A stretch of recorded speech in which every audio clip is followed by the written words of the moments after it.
नमस्कार, मैं Pankaj Prasoon, news 10 India और न्यूज़ ऑफ बिहार में एक बार फिर से आप सभी का स्वागत करता हूँ। बात आपके सांसद के रिपोर्ट कार्ड की। 5 साल पहले आपने जिस सांसद को चुन करके संसद भवन भेजा था, अब वक्त आ गया है कि उनके 5 साल के कामकाज को लेकर के कि उनका प्रदर्शन कैसा रहा संसद भवन में, उस पर भी एक नज़र निश्चित रूप से हमें देखना चाहिए।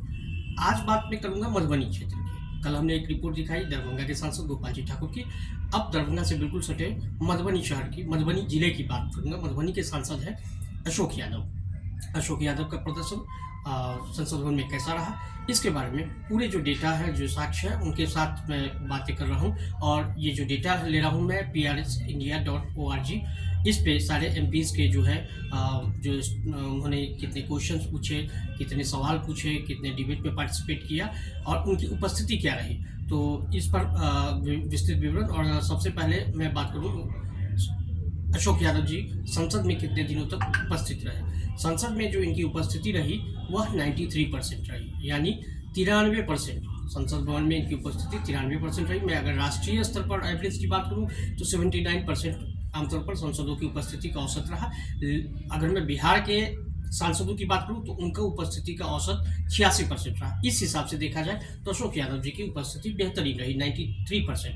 कल हमने बताया कि जो दरभंगा के सांसद थे गोपाल जी ठाकुर, उनका जो रहा उपस्थिति 97%, तो उससे कुछ ही ये पीछे रहे आंकड़ों के हिसाब से, तो इनकी उपस्थिति 93%। लेकिन अगर मैं बात करूँ डिबेट की, तो डिबेट में इनकी पार्टिसिपेशन, इनकी भागीदारी बहुत कम रही।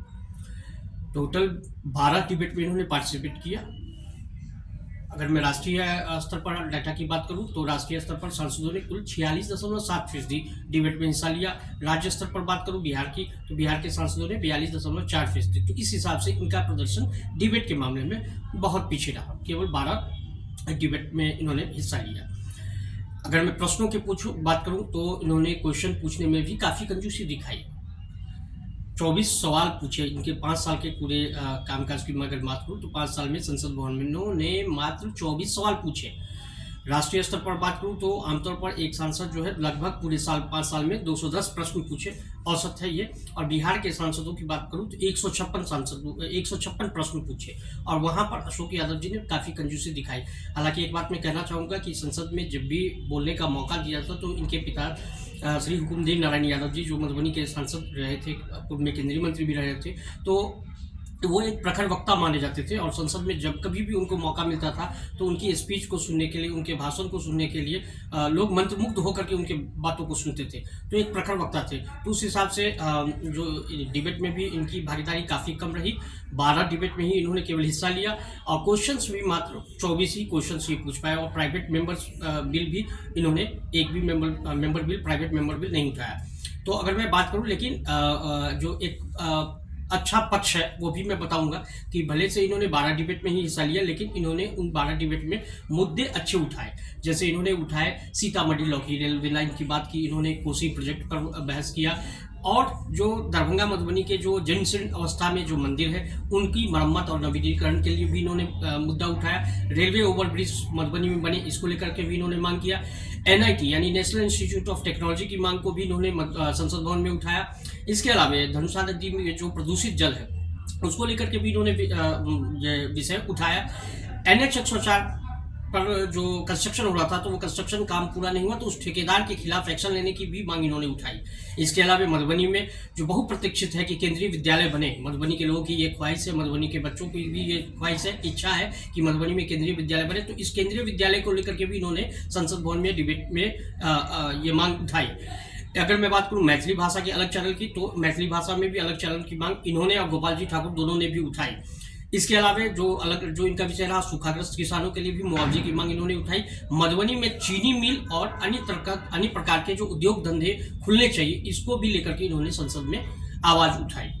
अब अगर मैं पूछूं कि जो किस तरह के सवाल इन्होंने पूछे, तो कुछ एक जो इनके क्वेश्चंस इन्होंने तो टोटल लगभग मैं कहूँ तो 24 ही सवाल पूछे, बट उन 24 जो मुद्दे थे, उन 24 में कुछ मुद्दे यकीनन अच्छे थे। जैसे छात्रों के लिए हॉस्टल की सुविधा, कैंसर केयर की सुविधा, पुलिस मेडल, और इसके अलावा मिथिला में जो रोहू मछली है, पग पग पोखर माछ मखान ये कहा जाता है मिथिला के बारे में, तो मिथिला में जो रोहू मछली है उसकी GI टैग टैगिंग को लेकर के भी मिथिला रोहू मछली को भी इन्होंने, उस पर भी इन्होंने प्रश्न पूछा। इसके अलावा मधुबनी में स्टेडियम निर्माण, हाँ, और एक और चीज जो एम्स निर्माण में जो हो रही थी उस देरी को लेकर के भी इन्होंने सरकार से प्रश्न पूछा।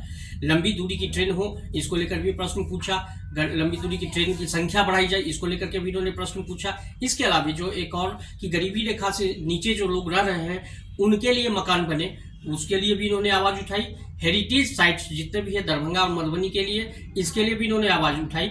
बाढ़ पीड़ितों के राहत के लिए और सूखा पीड़ितों के लिए मुआवजे की मांग को भी इन्होंने जो है आवाज उठाई संसद में। बावजूद इसके इन्होंने मुद्दे तो जो उठाए, लेकिन मैं ये कहने में गुरेज नहीं करूंगा कि इन्हें और ज़्यादा पार्टिसिपेशन करना चाहिए, डिबेट में और खुल करके बात करनी चाहिए, क्योंकि लोग इनके पिताजी को जहाँ देखते हैं तो इनके पिता प्रखर वक्ता रहे, तो संसद में इन्हें और प्रखरता के साथ जो है डिबेट में हिस्सा लेना चाहिए था। और क्वेश्चंस भी इन्हें, जो क्वेश्चंस मैं देख रहा हूँ जो आमतौर पर कि राष्ट्रीय स्तर पर 210 क्वेश्चंस सांसदों ने 5 साल में पूछे, तो वहाँ पे इनका जो है 10% से भी 10% के आसपास ही रहा, तो 24 ही क्वेश्चंस पूछे। तो इस लिहाज से मैं जो आंकड़े बता रहे हैं उन आंकड़ों के आधार पर कह सकता हूं कि संसद भवन में इनके कामकाज को मैं 10 में से सिर्फ 5 नंबर ही दे पाऊंगा।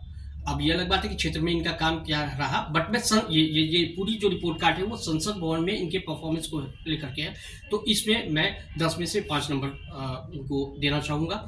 और मेरे ख्याल से कि इन्हें और ज़्यादा मतलब बेहतर प्रदर्शन करना चाहिए था। और दूसरी बात कि देखिए, मैं ये बताऊं जो आंकड़े बता रहे हैं उस आंकड़ों के आधार पर मैंने अपना रिपोर्ट कार्ड में अपना मंतव्य जाहिर किया है।